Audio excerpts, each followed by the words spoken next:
Jarvis wants to shoot. He's on a roll. He'd love to be able to do something with this ball.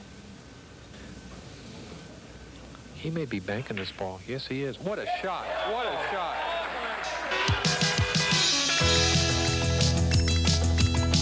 Its history is ancient. Its action is infinite. Whether you prefer 8-ball, 9-ball, rotation, or straight pool, one rule never changes. The more you know, the more fun it is to play. And few people know more about the game than Bob Byrne. He's a winner of major tournaments, a nationally recognized writer and columnist, and a master teacher of the infinitely exciting game of pool. His 2 books on the subject are considered by experts to be the finest of their kind ever written. Byrne's Standard Book of Pool and Billiards, and Byrne's Treasury of Trick Shots in Pool and Billiards. And he is also the star of the most highly praised instructional pool video ever released, Byrne's Standard Video of Pool and Billiards, Volume 1.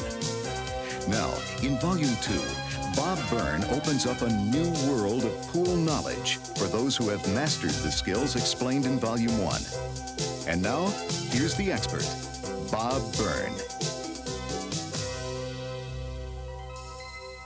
Welcome to Tape 2 of How to Become a Really Devastating Pool Player.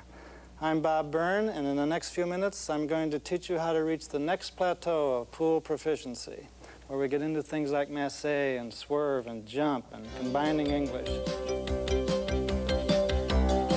the first tape, we covered the fundamentals: stance, grip, bridge, stroke, aim, and those have to be mastered if you want to be a good player. If they are mastered, most shots become quite easy. There are certain things you should be able to do before you get into this tape, because I want to push you to an even higher plateau than you are on already.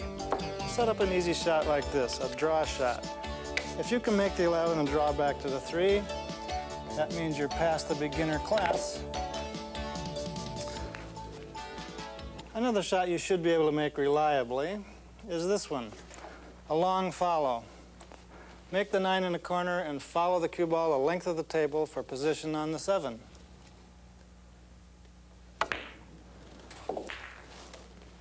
If you can make shots like that reliably, say 4 out of 5 times, then maybe you're ready for Tape 2. It'd be foolish to watch Tape 2 without having mastered those fundamentals, and if you tried to do that, well, you're probably crazy, and your loved one should dial 911. The segments that follow will be divided into 2 parts.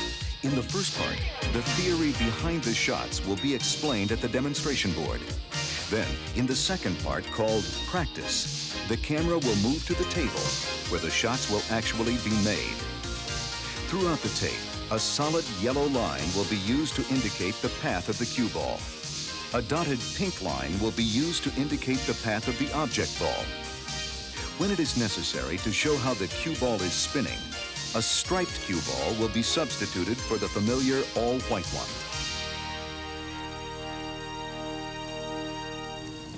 It's a tough shot. He doesn't want to miss it.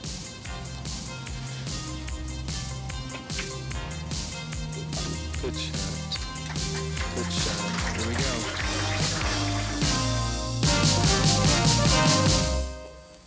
Here's an example where you might want to combine follow with side spin. A game of 8-ball. You have to make the 9, get position on the 8. You could do it in this simplified example by just using follow.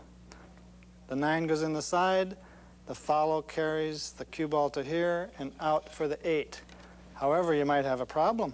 There might be a ball blocking the path you want the cue ball to take. No sweat. You could easily get around that by combining follow with a little side spin. Look at this player's eye view of a cue ball. That's the table, and that's how the face of the cue ball appears to the player. If you use high right, that is, you're above center, you're to the right of the vertical axis, you now have some side spin as well as follow. And when you make the 9, the cue ball will hit here, and the side spin will change the rebound angle to miss the interference and come down for the 8. Let's try a different example. Let's say the 9 is here, the cue ball is here, and the 8 is way down at the other end of the table. If you use just follow, you might end up in the side pocket. It'll follow through to here, to here, to here, maybe go in, or the angle will be so sharp it'll come off in this direction and leave you with nothing. But if you use a little left-hand English as well as follow, you could avoid that problem. There's high left, 11 o'clock if that were a clock face. Now when you make the 9, the cue ball will follow through as before because you're hitting it above center to here, but the side spin will change this angle completely, avoid the side, and get you down for perfect position on the 8. There are thousands of examples like that. It's up to you to be aware of the utility of combining topspin with side spin and apply it to the positions that you find in your own games.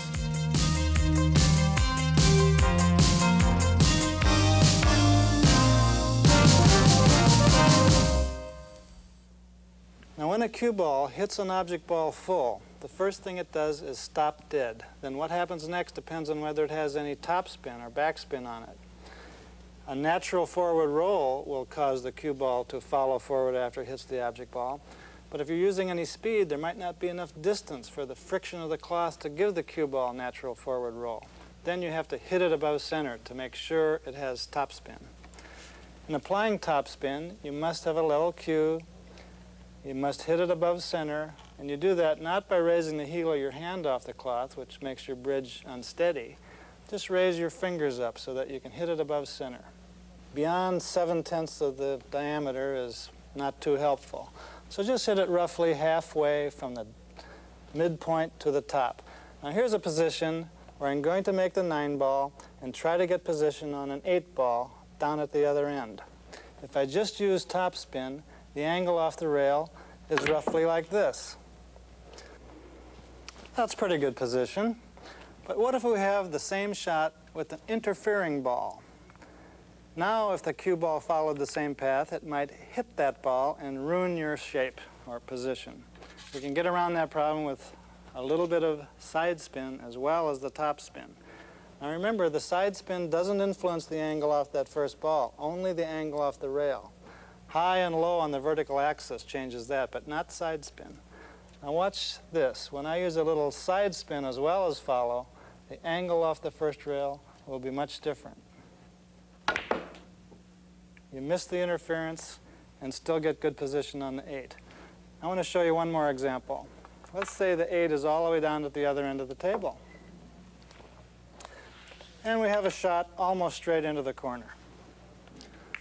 The problem here is to make the 5 and get position on the 8. If I just use follow, the angles wouldn't be very helpful. I would go here and here, possibly scratching the side or come out too much in the center of the table. It would look like this. Very poor position. The other man would probably win the game. But if I use a little side spin as well as the top spin, the problem is solved.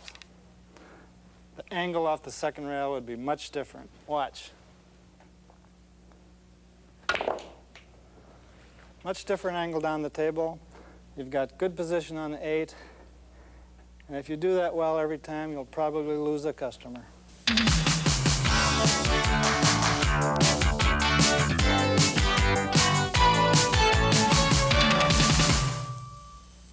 Draw is a little harder to control and follow, so there aren't as many opportunities for combining draw with side spin. But opportunities do arise. Let's take this position. We've got an 11 straight in. We have an 8 down here at the end of the table. If I just use straight draw on this shot, the angle will be roughly like this, and I may not have good position. Now what I love about watching shots like this on tape is you can see the way the ball stops before it comes back. Now I'm in deep trouble. But if I had combined a little side spin with that draw, it would be the other player who's in deep trouble. Now watch how the rebound angle changes off this rail because of the side spin.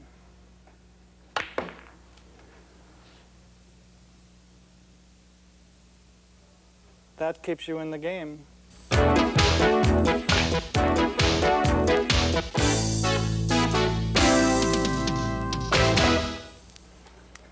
If you combine stop with side spin on a straight-in shot, you leave the cue ball spinning like a top. Well, why would you ever want to do that? Well, some players think that if you have a slight cut on the ball and you want to minimize drift to one side, it's best to use that stop action with spin to throw the object ball offline into the pocket. But I think that's a little risky, and I would prefer shooting softly in that situation. A more useful application of stop with side spin is on a bank shot. You can transfer a little bit of that furious spin from the cue ball to the object ball and change the rebound angle slightly. You might have an interfering ball here, which prevents you from hitting the 3 ball in the correct spot. Or there might be an interfering ball on the rail that prevents you from hitting the spot you think is necessary. What you would have to do then is to use heavy spin on the cue ball, transfer a little bit of it to the object ball, and influence the angle of the bank. It's not easy, but it helps you get out of a tough spot in many cases. Side spin may be combined with follow or draw to alter the angle at which the cue ball rebounds off the rail. Remember, side spin does not influence the angle at which the cue ball rebounds off the object ball. When banking an object ball, heavy side spin on the cue ball can be used to alter the angle at which the object ball rebounds off the rail.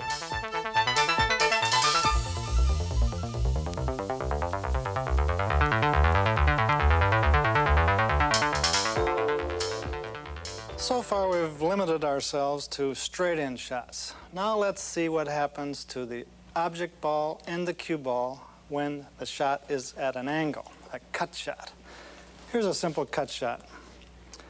When the cue ball reaches the object ball on a cut shot into this pocket, the 3 ball will travel along the line of centers at the moment of contact, except for the throw effect. Because of the friction as the cue ball passes, it tends to carry the 3 a little bit offline. That's why you have to overcut simple cut shots. There's a way of eliminating throw, however, and that is by using a little outside English. We use that with this ghost ball. If this ball is spinning in this direction at the moment of contact, it rolls off the object ball. It doesn't rub against it. That eliminates the tendency for the cue ball to throw this offline. And that's why good players, sometimes unconsciously, a lot of them don't know that throw affects simple cut shots. That's why a lot of them use outside English on cut shots. It enables them to hit the exact geometrical point opposite the target, and they don't have to think about throwing that offline. That's what you need to know about what happens to the object ball. What happens to the cue ball is this. It travels along the tangent line. Now, what is the tangent line? The tangent line is the perpendicular bisector of those 2 center points of the balls for you geometry buffs. In other words, at the moment of contact, draw a line in your mind through the centers of the balls and imagine a right angle line from that line in this direction. The cue ball travels along that tangent line if it doesn't have any spin. If it has backspin, it'll diverge this way. Top spin, it'll diverge that way. And if it's sliding at the moment of contact, it stays on that tangent line.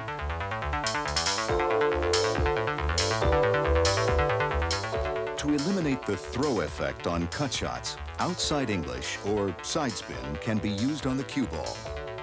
At the moment of contact, the cue ball begins to travel along a line perpendicular to the line of centers between it and the object ball. This perpendicular line is called the tangent line. The following sections will explain how the various forms of English, as well as speed, can alter the cue ball's path along the tangent line.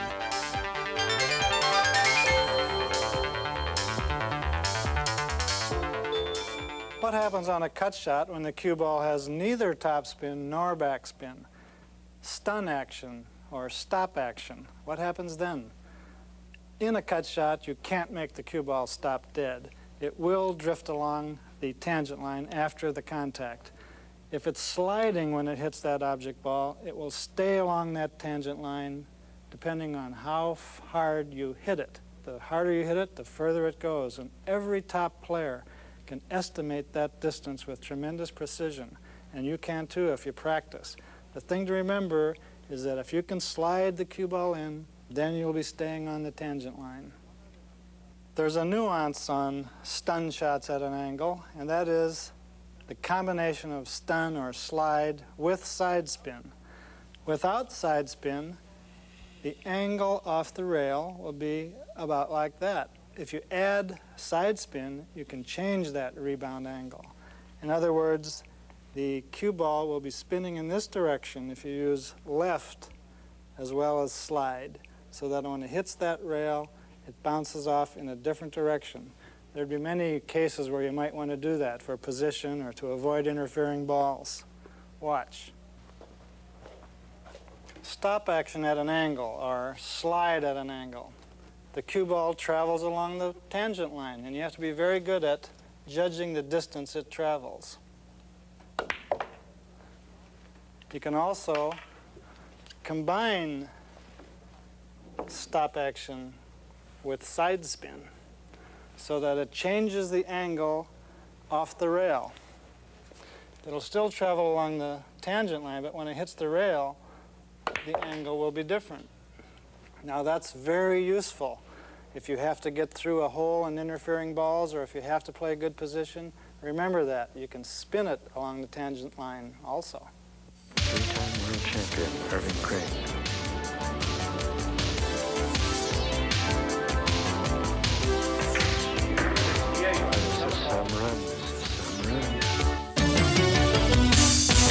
Adding follow or topspin to the cue ball will force it to bend forward from the tangent line like this, cutting the 13 in. After the cue ball leaves the object ball, it will travel along the tangent line, and topspin will make it bend forward. Now speed affects the nature of that curve. A very soft shot will make it bend forward about like that. Medium speed goes a little bit along the tangent line before bending forward, and very hard speed goes even farther before topspin takes over and forces it to bend to the rail like that. It's very important to know that principle for position play, for avoiding scratches. Let's take a look at those curves on the table. If you use topspin on a cut shot, it causes the cue ball to bend forward from the tangent line. The harder you hit it, the longer it takes for the English or topspin to take effect and take over and bend it forward. Here's a soft speed. And this would be a hard speed.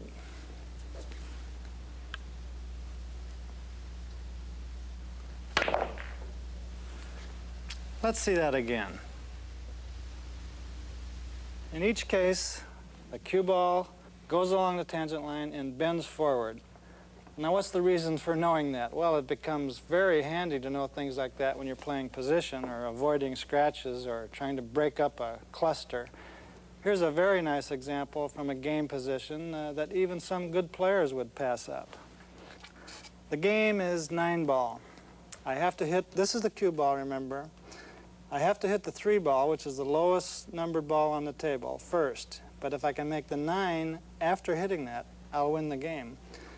A combination here is impossible. They're lined up incorrectly. But if I can cut the 3 this way and use high spin, the top spin will cause it to bend around that interfering ball and make the 9.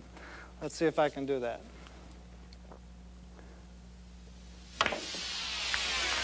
No problem when you know how, and now you know how.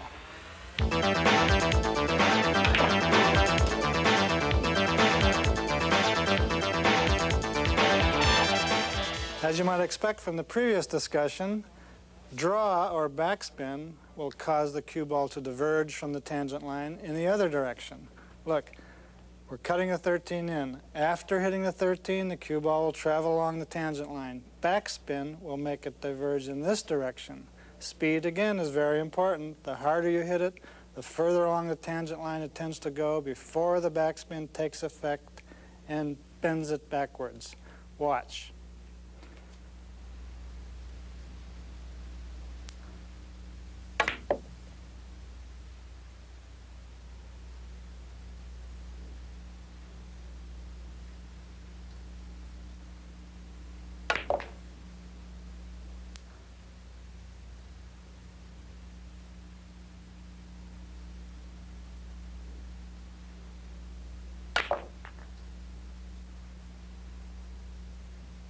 One final subtlety about stun shots, what the British call the stun run-through. Here's a long straight-in shot on the 14. To make the 8 as your final out shot, you'd have to stop the cue ball right in this vicinity, else you can't see the 8. One way of doing it would be to shoot fairly softly and just allow the cue ball to drift up here and stop. But shooting soft on a long straight-in shot like this in pool is risky because you might miss. The 14 might hit a bit of dirt or a crumb of chalk. The table might not be quite level, causing the 14 to drift offline. Most players would rather shoot this shot with authority to make sure they make it. And to make it follow through to this point, they would use stun run-through, which is mainly slide with just a little bit of follow. You hit it just a little bit above center so that it won't run away. It will stop in this area. It takes a lot of touch and a lot of practice, but if you can master it, you have another good weapon in your arsenal.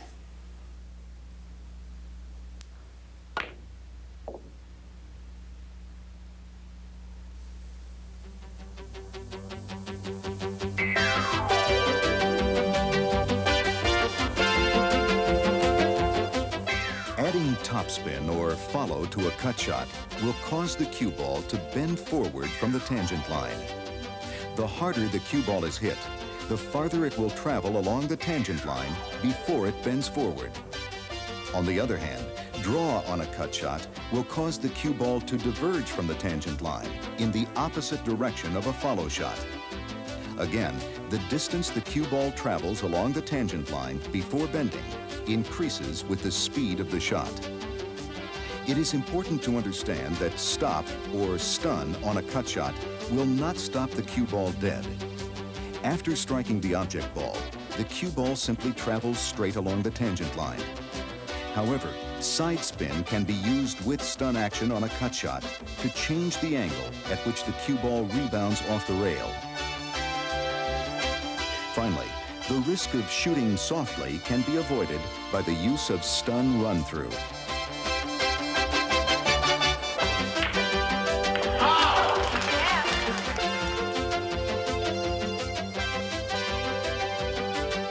Now you have the knowledge, if not the experience, to put it all together.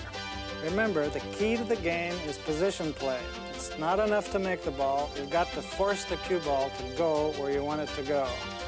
Most players, in fact, spend far too much time when they're practicing and just pocketing balls. Much better to spend some of the time setting up easy shots and making that cue ball go to a fixed point on the table. That's how you build high runs.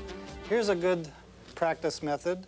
Try it with a friend and see who can do it most consistently. Set up an easy shot. Here I've got the one ball, one diamond from the side, and the cue ball about a foot away from it. From this position, you should be able to get the cue ball in any spot on the table. Use a sheet of typing paper. Here I have a sheet of typing paper at the end of the table. There are many ways to get the cue ball from there to there. I'll show you three. One is stun. Stun straight over to the paper. Another one would be follow with spin, down that way, and another one would be to draw straight back. Try it with a friend and see who can do it best. Here's an example of stun. Cut it slightly so it goes at a right angle down to the paper.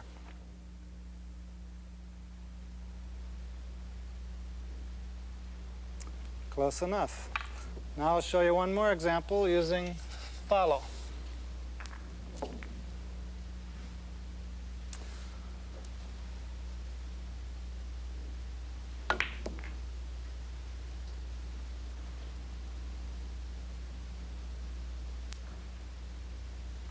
That's follow. And here's an example with draw, which is the most difficult.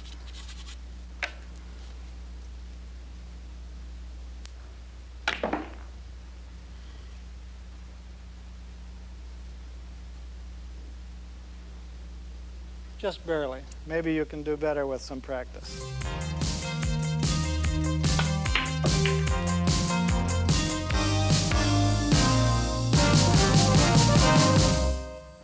In playing position, it's often helpful to imagine the zone you're trying to get the cue ball into. It's often wedge-shaped. Look here. We're cutting the 14 in and trying to get position on the 8. Now, anywhere in this zone would be okay for position. You'd have a shot at the 8. But try not to cross the narrow neck of the zone. If you cut the 14 in and have any right-hand English, you're going to bring the cue ball down along this path, and you'll have to be very precise to stop the cue ball right along this line. Without English, you'll cross the wider part of the wedge and have much more freedom, a much greater margin of error. Sometimes this zone is huge, like this. Now you're cutting the 14 in. You can be anywhere from here to about here, a huge area, but yet you see players shooting too softly or too hard all the time because they haven't clearly got in their minds the size of that zone. It would be a major offense in a shot like this not to get into that zone. Here we have a cut shot in the side. We want to enter this position zone. It's better to enter over here where you have a lot of margin of freedom instead of down here where you'd have to stop precisely. So don't use any left-hand English to go down there. Keep it high on the table so you have a lot of margin of error. Sometimes that zone is very, very large, but if the player hasn't visualized it, you might miss it even so. It would be a felony to fail to get position on a shot like this with such a big margin of error, but you see it all the time.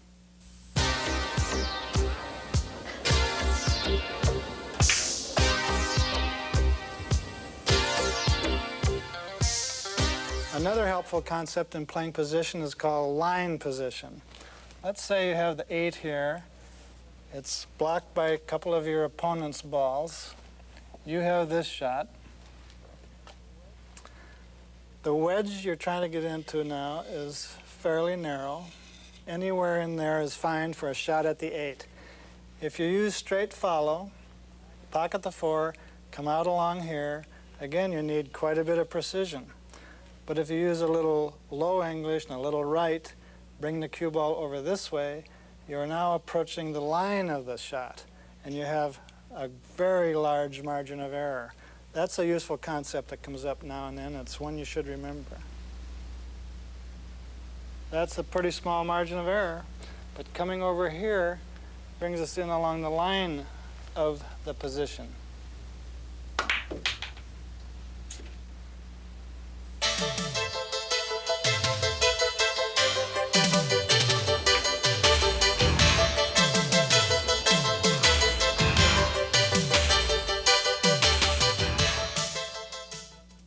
Getting an angle. That's often the key to running the table. And by that I mean getting the correct angle on the second shot. It's not enough just to make a ball and get into a position where you can make the next ball. You have to get the right angle on the second ball so you can proceed to, say, a third ball. You're playing position at least 2 shots ahead. It's not as hard as it sounds. It's just a matter of thinking about it and being aware of the process. Take this position. 3 balls in a row. They're each about a half an inch from the rail. The cue ball is between them. The problem is to make both those balls and get position on the 8 at the other end of the table. Could you do it? Try it. Set it up 5 times and see how many times you can get out from that position. Make all 3 balls. A top player would analyze that problem instantly and get out almost every time. Not because he has more skill than you, but he might know a little bit more about how to handle a position. The key is getting an angle on the second ball. In other words, make the 9, and either by stunning it out like this or by following through to here, leave yourself a sharp angle on the second ball. If you have to get the cue ball one end of the table to the other, straight in is death, but an angle makes it easy for you to cut that in and get down to position on the 8. Here's a position with 3 balls along the end of the rail, all the same distance from the rail, the cue ball in the center. We want to make the 2 balls and get position on a ball way down at the other end of the table. The secret is an angle on the second ball. You can either stun out to here or follow out to there. Anything to give you an angle. You're dead if you're straight in on a ball when you have to get to the other end of the table. Now I can easily make the 9 and get position on the 8.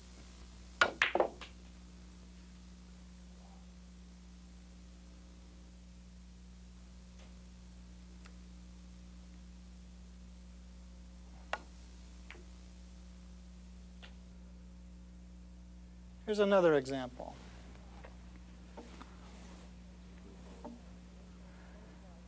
The same problem. Make both balls, get position on the 8.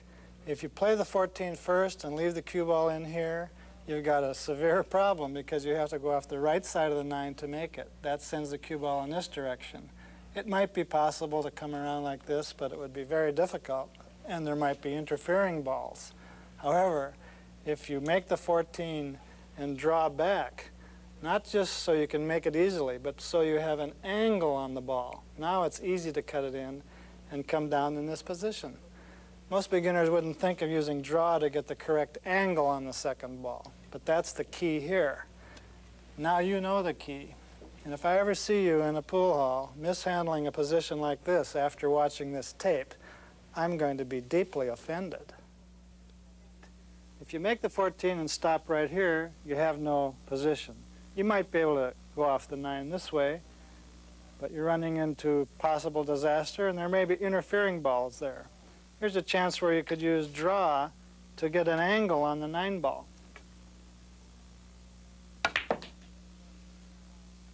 Then you'd have an easy time getting down for the 8.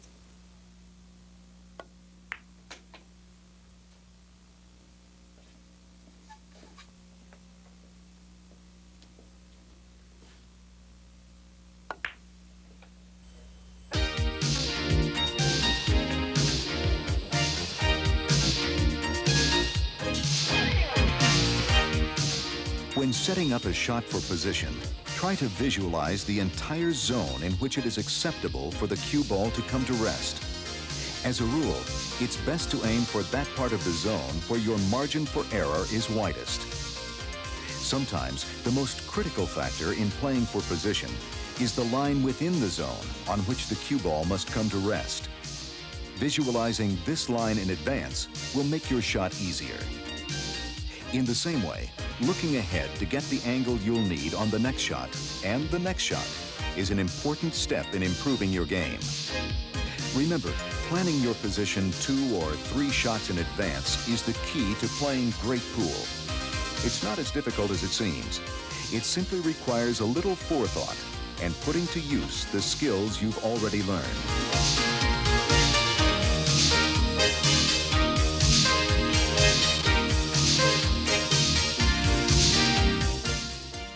You're going to love this section because I'm going to reveal a closely guarded secret, even if it costs me my thumbs.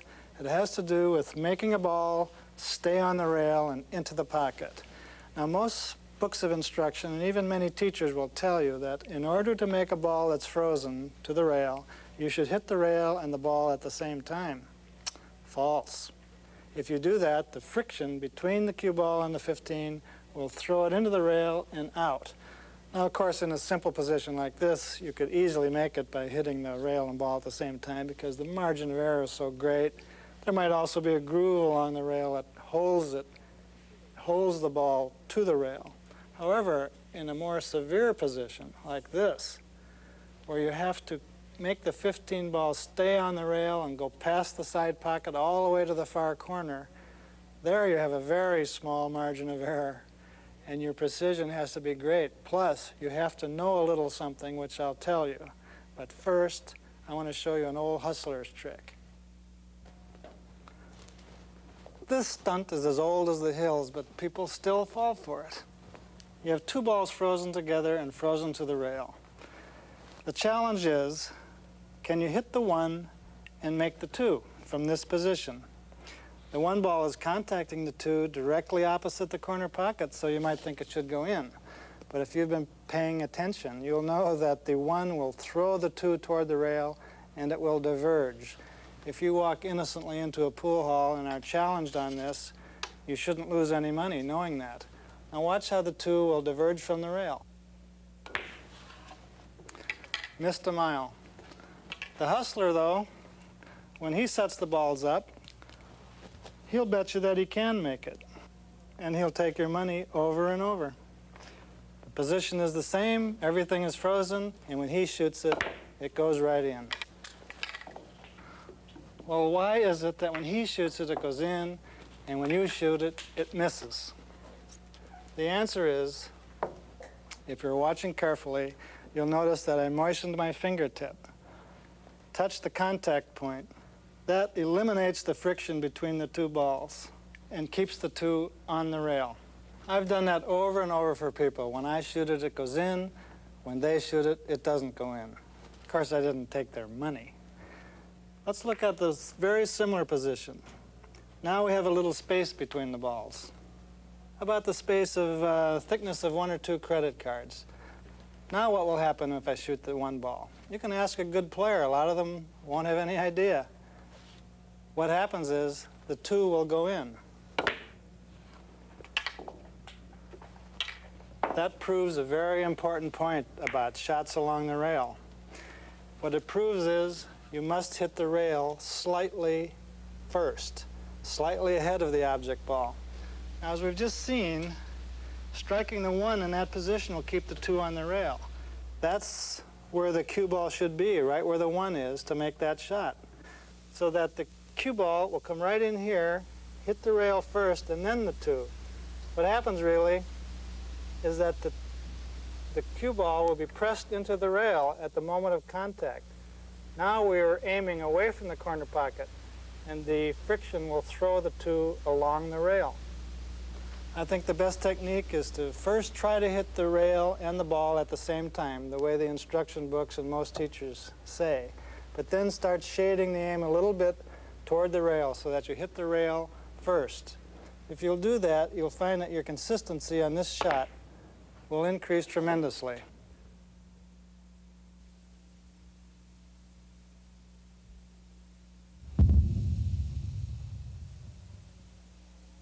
Before I knew that, I had a hard time making that shot half the time.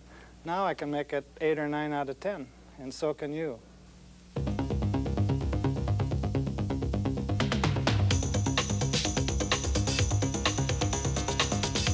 When an object ball is frozen to the rail, remember that friction between the cue ball and the object ball tends to push the object ball into the rail, thus throwing it offline. To compensate, aim the cue ball to strike the rail just slightly ahead of the object ball.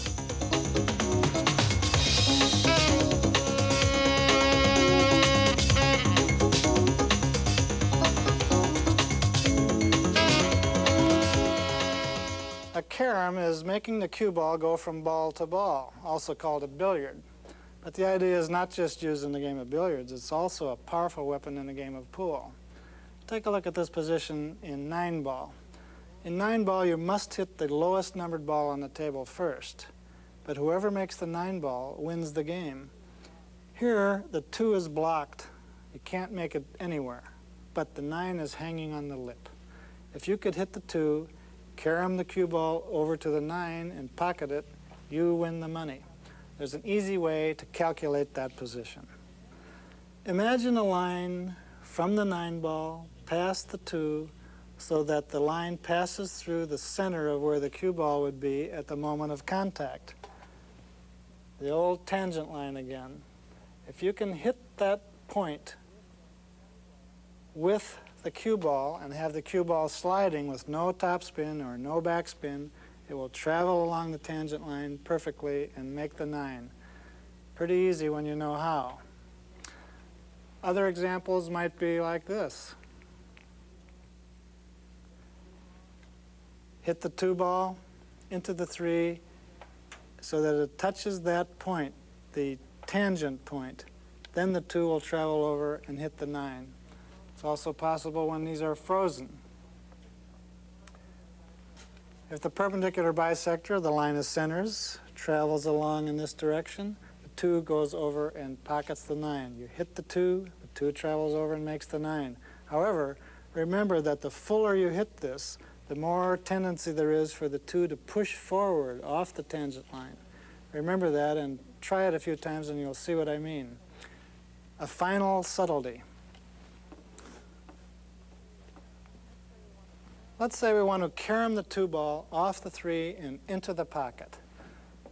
You estimate the tangent line, you find the contact point, you drive the 2 into that contact point. Everything is fine, but there is a pitfall. If you shoot too softly, the 2 ball will pick up some topspin, and as it travels along the tangent line, it might bend forward and you'll miss. On shots like this, shoot firmly so that the 2 is sliding into the 3. Then it'll stay on that tangent line as you expected. That's just one little nuance I've learned from my technical consultant, Mr. Bob Jewett. Carom shots can be an important tool in the game of pool. Remember what you've learned about controlling the cue ball along the tangent line, and carom shots will soon be a successful part of your arsenal. He's going to jump the 8 ball. He's going to jump over the side of the 8 ball. Attempt to make the 7 in the corner. Perfect. Perfect. Couldn't have hit it any better. Now let's talk about pool magic. In the last 10 years or so, the jump shot has emerged as a major weapon for tournament players. It's possible by raising the butt of your cue to a 20 to 40 degree angle with the cloth to jump the cue ball all the way over an interfering ball and make another one. But that's pretty risky. You run the risk of sending the cue ball off the table and through the door and down the stairs and out into the street. In most games, the practical application is to just clear the edge of an interfering ball. That way you don't have to send the cue ball too high above the table. Let's look at an example. Here's the 9 ball in the side, but the edge of the 7 is interfering. You can't quite get past the 7 and make the 9. What to do? You could try some sort of curve shot or a jump shot. In shooting a jump shot, you elevate the cue 20 to 40 degrees from the horizontal, depending on how high you want it to jump. Also, the height of the jump depends on how hard you hit the ball, so this takes quite a bit of practice. Now, you can use backspin on a jump shot. Hit it below center like that, it will still have backspin when it lands on the other side of the interference. A little bit safer is right through the middle, but beware of hitting it above center because you'll trap the cue ball under the tip. In this case, I have to use a little bit of draw so I don't follow the 9 right into the pocket.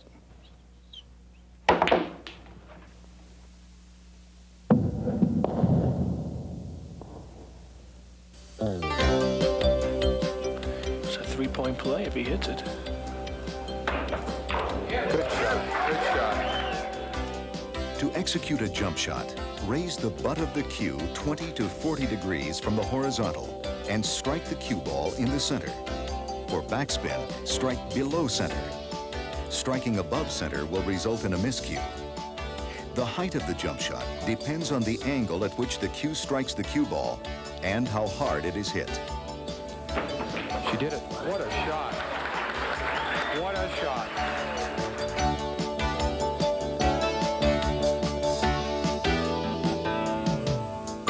There's nothing like a good Massé shot to really bring an audience to its feet. The player shoots almost straight down on the cue ball from above, giving it tremendous spin. The cue ball takes off in a certain direction, it slows down, it might even stop, then change direction entirely. There's just nothing like it. It's always been the best shot in billiards for entertainment purposes. And now, for the first time, I'm going to strip away the mystery of the Massé shot and bring it within the reach of every schoolgirl.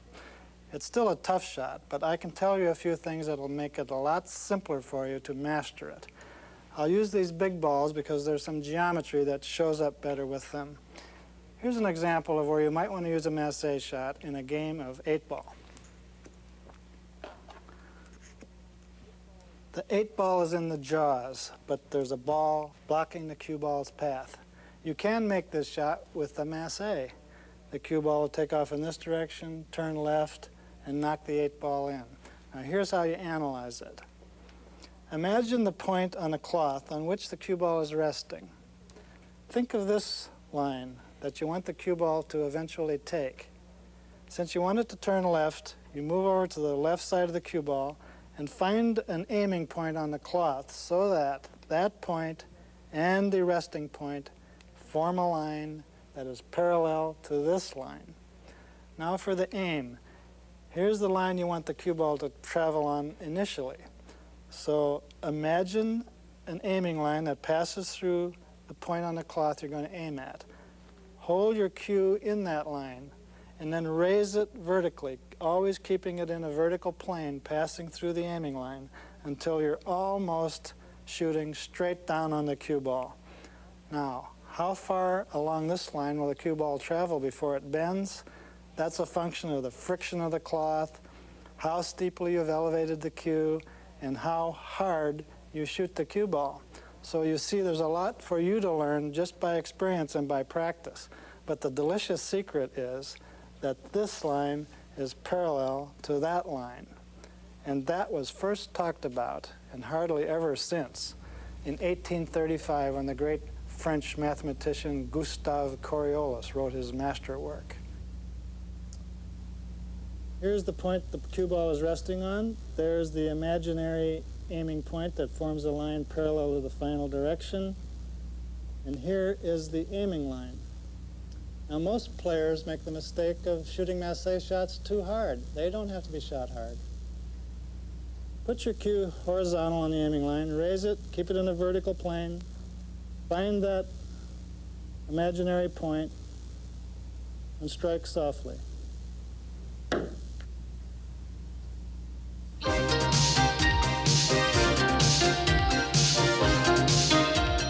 Execute a Massé shot.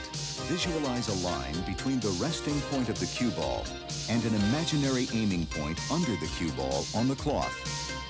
This line must be parallel to the cue ball's final direction when it strikes the object ball. Aim the cue horizontally in the direction the cue ball must travel before it turns. Then raise the butt of the cue, keeping it in the same vertical plane until you're shooting almost straight down. Aim at the imaginary aiming point on the cloth and strike the cue ball only as hard as necessary.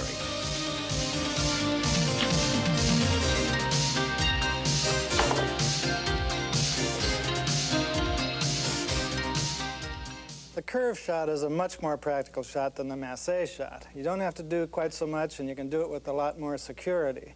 Let's say you have a shot where the object ball is hanging on the lip, but you can't quite shoot at it because there's an interfering ball. Perhaps the interfering ball is too close to permit a jump shot. Maybe there's too many other balls on the table for a bank shot.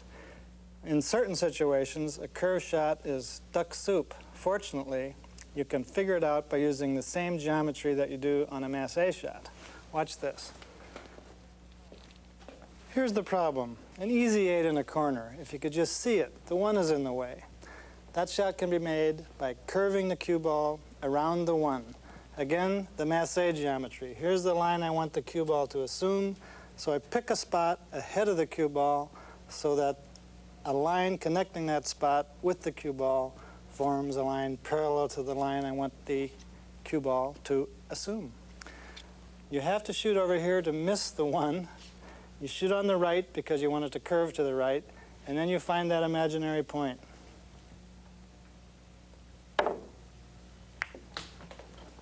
Not so tough if you know how. Curve shots obey the same laws of geometry as the Massé shot. To make the cue ball curve to the right, strike the cue ball to the right of center. To aim, pick a point beyond the cue ball and imagine a line between that point and the resting point of the cue ball. This line must be parallel to the line the cue ball must finally follow to correctly strike the object ball. Elevate the butt of the cue approximately 20 to 30 degrees and stroke. I wish we had more time, but the game is infinite and the tape is finite. But I hope I've at least convinced you that it's a game of infinite riches with many layers of depth and subtlety, enough to challenge the naturally gifted like you and the analytical like me. Now, if you want to reach the highest plateau of pool proficiency, it's simple. You have to practice. You have to study those 2 tapes. You have to read a couple of books. You have to play with people better than you are. I hope you do become a good player, but I've done all I can. See you later. I'm out of here.